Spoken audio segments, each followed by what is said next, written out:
Baik, sebelum saya paparkan rencana tindak lanjut, Assalamualaikum warahmatullahi wabarakatuh. Perkenalkan, nama saya Ari Iswadi, mengajar di UPT SDN Gatingrejo 1. Rencana tindak lanjut dalam permainan yang saya angkat ini adalah permainan tradisional benteng-bentengan.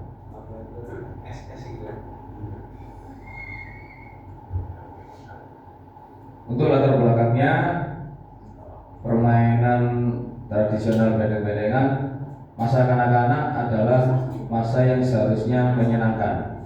Masa kanak-kanak adalah masa yang dipenuhi dengan kegembiraan, banyak waktu yang digunakan untuk bermain, berbagi permainan yang menyenangkan, sehingga masa kanak-kanak menjadi masa yang akan selalu dikenang oleh setiap individu.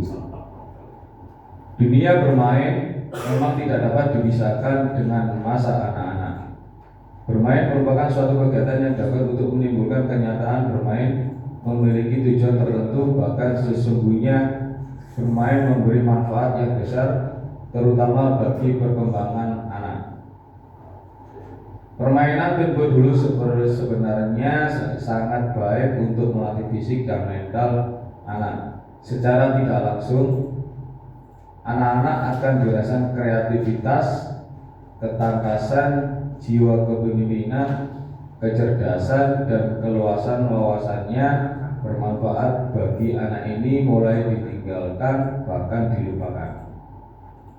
Anak-anak terlena oleh televisi dan video game yang ternyata banyak memberi dampak negatif bagi anak-anak, baik dari segi kesehatan, psikologis, maupun penurunan konsentrasi dan semangat belajar. Permainan tradisional yang semakin hari semakin hilang di dalam perkembangan zaman sesungguhnya menyimpan sebuah keunikan, kesenian dan manfaat yang lebih besar seperti kerjasama tim. Olahraga terkadang juga membantu meningkatkan daya otak. Berbeda dengan permainan anak zaman sekarang yang hanya duduk diam memainkan permainan dalam layar monitor dan sebagainya. Setiap daerah atau negara memiliki permainan tradisional berbeda-beda. Permainan tradisional seperti yang saya angkat ini adalah benteng-bentengan.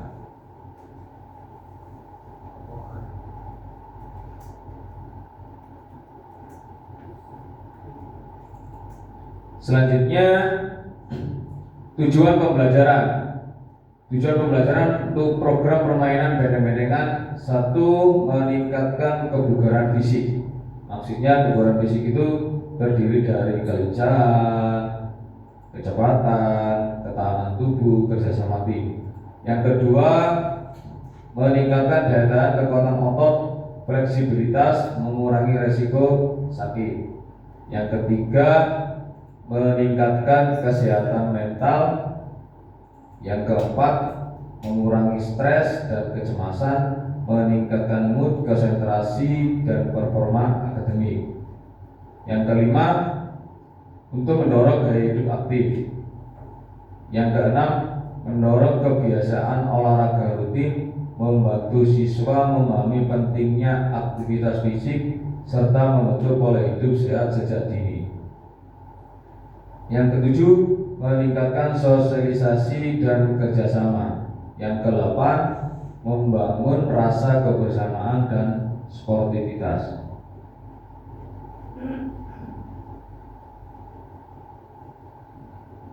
Untuk selanjutnya, tujuan pembelajaran program next ini. Capaian langkah dan hasil yang diharapkan. Capaian langkah dalam permainan benteng-bentengan, satu, penentuan tim dan benteng. Pemain dibagi menjadi dua tim yang saling berkompetisi. Yang kedua, setiap tim memiliki benteng yang harus dijaga dan dilindungi agar tidak disentuh atau dihancurkan oleh lawan. Yang kedua, strategi menyerang dan bertahan. Tim yang menyerang berusaha menyentuh benteng tim lawan tanpa tertangkap oleh penjaga benteng atau tim bertahan. Tim bertahan berusaha untuk menangkap anggota tim lawan yang mencoba menyentuh benteng. Yang ketiga, capaian yang ketiga, kerjasama tim. Pemain harus bekerja sama dengan timnya untuk merencanakan serangan dan pertahanan. Komunikasi antar pemain sangat penting agar tidak dapat bergerak secara efektif. Capaian langkah yang keempat, kecepatan dan ketangkasan. Pemain yang menyerang perlu memiliki kecepatan dan ketangkasan agar bisa menghindari penjagaan tim lawan dan mencapai benteng lawan. Pemain yang bertahan harus memiliki kewaspadaan yang tinggi dan mampu bergerak cepat untuk menangkap pemain lawan.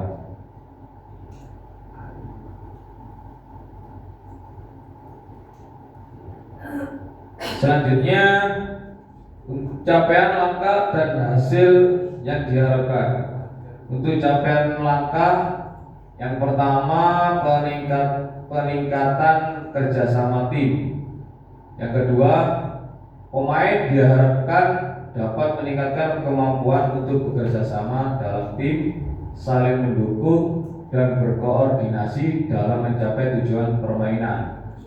Yang ketiga, peningkatan keterampilan fisik. Yang keempat, permainan ini mengharapkan pemain untuk mengasah keterampilan fisik mereka seperti kecepatan, kelincahan, dan daya tahan tubuh. Yang kelima, strategi yang efektif. Di akhir permainan, diharapkan setiap tim dapat mengembangkan strategi yang baik dalam menyerang maupun bertahan. Untuk yang ketujuh, keseruan dan hiburan. Untuk yang ke-8, hasil utama dari permainan ini adalah keseruan yang tercipta di mana semua pemain dapat menikmati waktu bermain, berinteraksi sosial, dan merasakan kegembiraan. Yang ke-9, pembelajaran sosial. Yang ke-10, permainan ini dapat membantu anak-anak belajar tentang bagaimana cara menangani kekalahan dan kemenangan, serta belajar nilai-nilai seperti sportivitas, keadilan, dan tanggung jawab.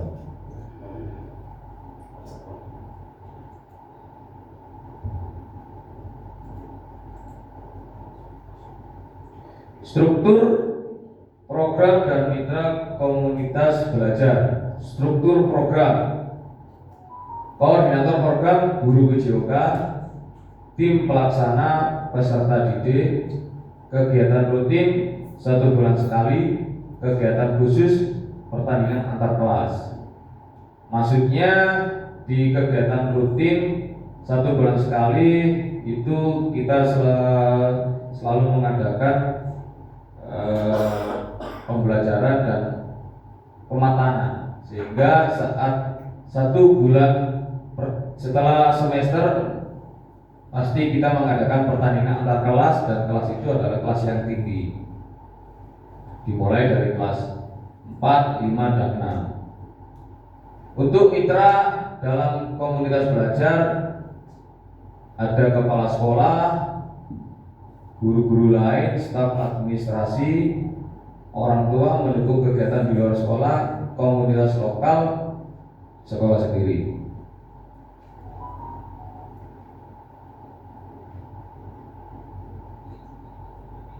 Pernyataan tentang kapasitas yang dimiliki kelas atau sekolah. Fasilitas dan infrastruktur, area lapangan atau ruang terbuka. Sekolah harus memiliki lapangan olahraga atau ruang terbuka yang cukup luas untuk memungkinkan permainan benteng-bentengan berlangsung dengan aman dan nyaman. Lapangan harus memiliki batas yang jelas agar pemain tidak keluar dari area permainan. Di sekolah kami untuk di fasilitas lapangan memang tidak terlalu luas, tapi dalam permainan ini saya gunakan modifikasi apa adanya yang ada di sekolah. Contohnya untuk kita memakai pohon. Jadi kita memakai pohon besar, di situ ada 2 pohon, wilayah utara dan selatan. Kita pakai benteng. Untuk di penjaranya kita pakai gun. Untuk peralatan pendukung, meskipun benteng-bentengnya bisa dimainkan tanpa peralatan khusus, beberapa peralatan seperti tanda atau marker untuk menandai benteng dan area permainan dapat membantu dalam mempermudah pelaksanaan. Jadi apa yang kita punya, yaitu yang kita gunakan, tidak harus dengan sebenarnya.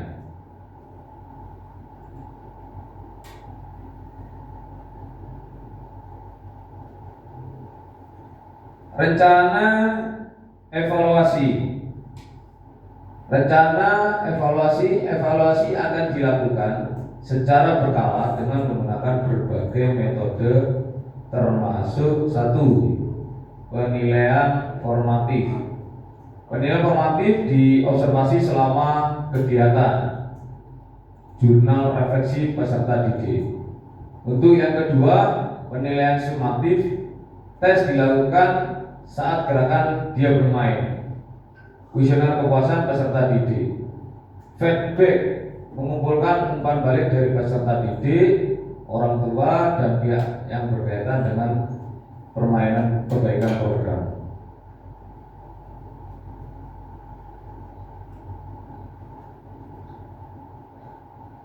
Untuk yang 10, kemungkinan tantangan motivasi peserta didik. Tidak semua peserta didik memiliki minat dalam permainan benteng-bentengan. Ada yang suka dan ada yang tidak suka. Kemungkinan yang tidak suka di sekolah kami mesti kebanyakan dari perempuan, karena permainan ini lebih mengutamakan kekuatan, kecepatan. Untuk waktu dan jadwal, menyesuaikan jadwal kegiatan dengan jadwal pelajaran lain. Jadi ketika kita melakukan pembinaan di sekolah kami, kalau pagi itu ada TPQ, terus kalau sore ada TPQ di kampungnya, sehingga kita menggunakan untuk pematangan tim itu setelah TPQ dan sebelum anak-anak itu masuk. Jadi mungkin sekitar 30 atau 20 menit untuk bermain.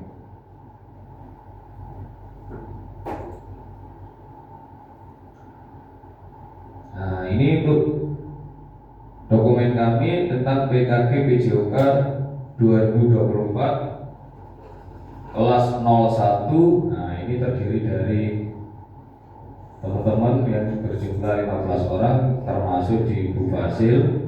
Nah, itu gambarnya seperti itu. Nah, jadi kelihatan bermacam-macam. Ada yang seperti reserse semua itu. Ya, itu aja yang bisa saya paparkan ke kakak-kakak semua. Apabila ada pertanyaan, monggo Pak Imam.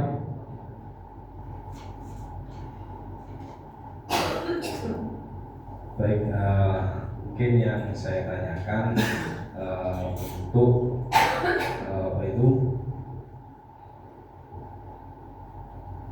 kegiatan ini, apakah ada rutinan yang dilakukan khususnya di dinas pendidikan atau di sekolah, sehingga anak-anak itu bisa termotivasi untuk bermain. Kalau zaman saya dulu kan apa itu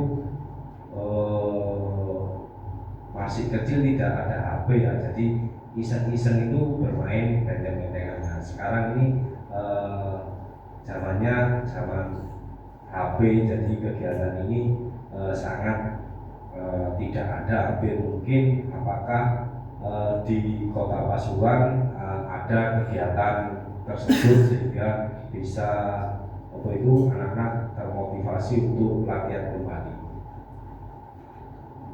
Terima kasih Kak Imam, pertanyaannya cukup menarik. Baik, saya akan menjawab pertanyaan Kak Imam. Untuk pertandingan benteng-bentengan di kota, apakah diadakan? Kalau diadakan di kotanya, kemungkinan ada 2 kegiatan Kak Imam. Jadi ketika hari jadi Kota Pasuruan yang diselenggarakan dari Dispora, dan yang kedua event di Bayi Alikma, Bayi Alikma di Dolanan Yuk, ya, sampai sekarang mencapai di Dolanan Yuk yang ke-10 kemarin ya. Jadi di sekolah kami karena itu termasuk program rutinan dan jelas, makanya kami melakukan pembinaan dengan keseriusan sehingga apa yang kita lakukan nanti paling tidak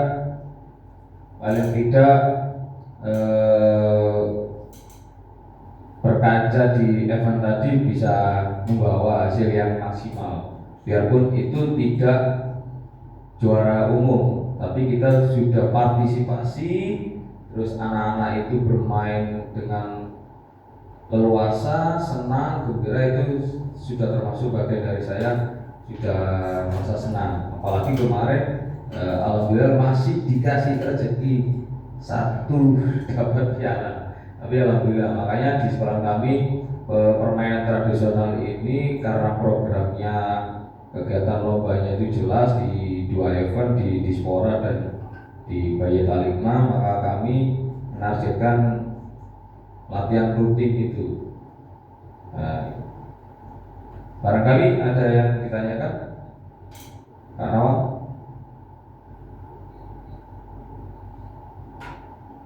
Kak Seno?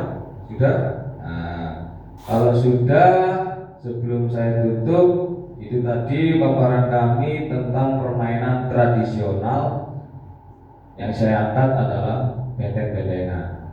Jadi sebelum saya akhiri, apabila ada kesalahan kata, disengaja maupun tidak, saya mohon maaf sebesar-besarnya. Saya akhiri. Wassalamualaikum warahmatullahi wabarakatuh. Waalaikumsalam warahmatullahi wabarakatuh. 17 menit.